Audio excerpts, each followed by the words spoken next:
Assalamualaikum warahmatullahi wabarakatuh. Rahayu, rahayu, rahayu. Salam sehat dan bahagia selalu untuk kita semua ya. Untuk dulur-dulur semuanya mudah-mudahan senantiasa diberikan kesehatan baik secara jasmani maupun rohani. Amin. Ah, dulur-dulur, saya ingin sedikit memberikan edukasi kepada panjenengan semua ya. Karena saya lihat begitu banyak ya di platform-platform aplikasi yang um, tentang oknum-oknum ya yang mengatakan bisa memanggil kodam, melihat kodam apa yang mendampingi kita, ya yang bermacam-macam lah.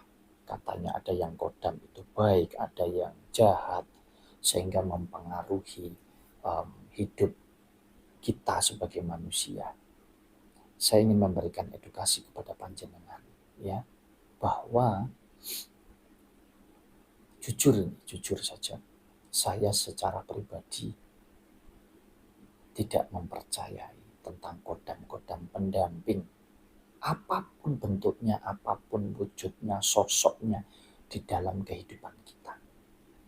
Jadi jangan mudah, mohon maaf ya. Ini bebas saja, yang percaya monggo, yang enggak juga monggo ya. Jangan mudah percaya dengan orang-orang yang mengatakan mempunyai kemampuan-kemampuan supranatural untuk memanggil kodam atau untuk membaca, melihat kodam apa yang mendampingi kita. Saya sering sampaikan, hidup kita itu hanya dua unsur. Yang satu fakta, yang satu goib. Ini akan terus saya ulang di setiap pembelajaran saya, supaya panjenengan paham. Yang fakta ini adalah bersifat manusiawi, duniawi, hanya untuk ngurusi urusan duniawi, dan itu pusatnya ada di pola pikir. Panjenengan kepingin hidupnya rumit, panjenengan kepingin hidupnya mudah, susah, kaya, miskin, semuanya tergantung pola pikir panjenengan. Dan yang satu bersifat goib, unsurnya ilahi. Tempatnya di mana? Tempatnya ada di keyakinan iman kita.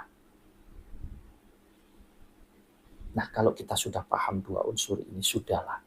Bahkan mungkin kita tidak perlu membutuhkan apapun. Mungkin ya.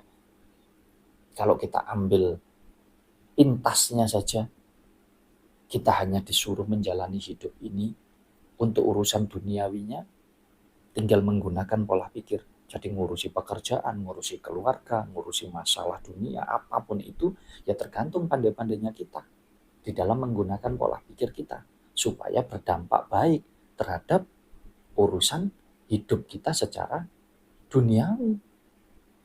Yaitu tadi, mau kaya, mau miskin, mau susah, mau enak, mau enggak, yang bersifat manusiawi atau duniawi, ya gunakan ininya. Nah, kalau yang bersifat ilahi, ya gunakan keyakinannya, imannya. Sudah. Pendamping kita siapa? Pendamping kita ya Gusti Allah yang ada di dalam hidup kita, itu bukan pendamping.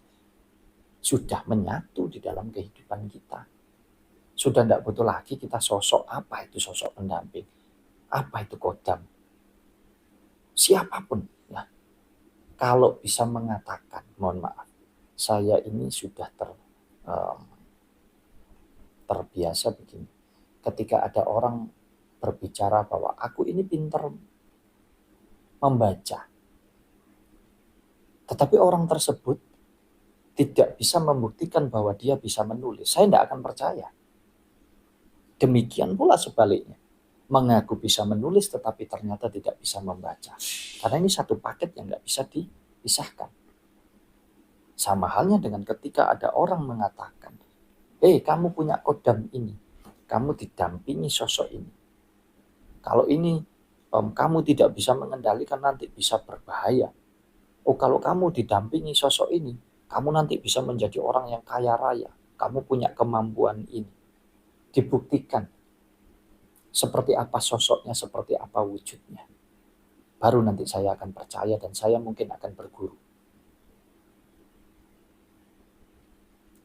Ya, jadi ini penting untuk dulur-dulur paham. Kita itu hanya punya tugas ya 2 itu tadi unsurnya. Jalankan kehidupanmu dengan sesama manusia, dengan jagat raya yang berurusan dengan duniawi ini dengan baik, dengan benar. Pusatnya ada di sini. Yang satunya, jalani kehidupanmu yang bersifat ilahi. Unsurnya iman, keyakinan ada di mana? Ada di dalam batin kita atau ada di dalam relung jiwa kita. Itu hubungannya pribadi, hanya murni urusan kita dengan Sang Pencipta. Yang lainnya nggak bisa ikut campur, itu urusannya pribadi.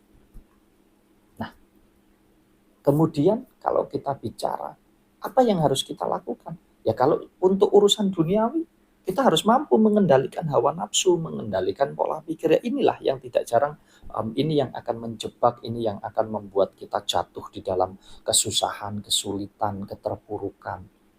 Karena kita mengikuti ini tanpa kita menggunakan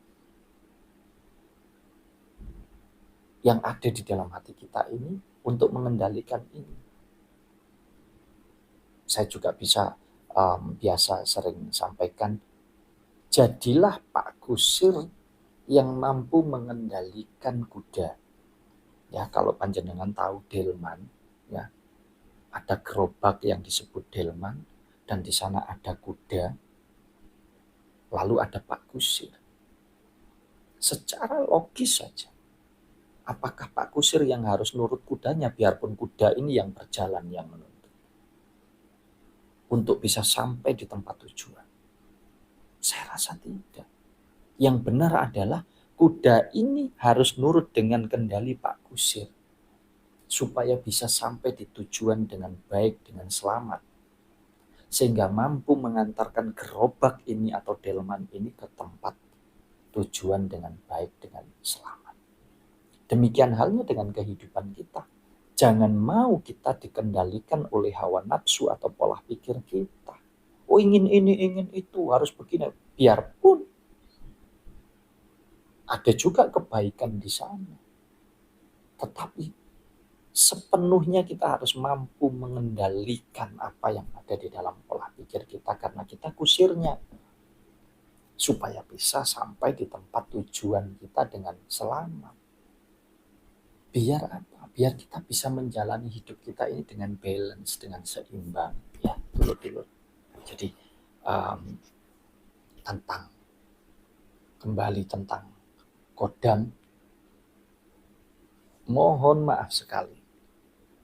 Saya hanya bisa mengingatkan untuk jangan mudah percaya dengan orang-orang yang, mohon maaf, mengatakan bahwa bisa melihat kodam ini itu, bisa memanfaatkan kodam ini untuk membantu kita begini begitu. Enggak. Kekuatan kita sudah jelas ada di 2 unsur ini tadi, ada di pola pikir kita untuk mewujudkan segala sesuatu yang bersifat fakta, dan ada di dalam batin atau di dalam relung jiwa kita, di dalam hati nurani atau di dalam keyakinan keimanan kita kepada Gusti Allah untuk mewujudkan semua yang sudah kita rancang secara manusiawi ini tadi. Mungkin ini yang bisa Mas Wahyu sampaikan kepada dulur-dulur semua.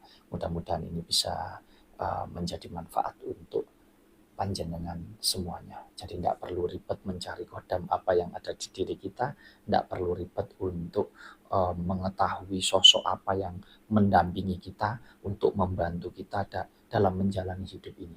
Tetapi cukup 2 hal saja. Gunakan pikiranmu dengan baik, dengan benar, dikendalikan oleh keyakinan iman kamu sehingga bisa berjalan dengan seimbang.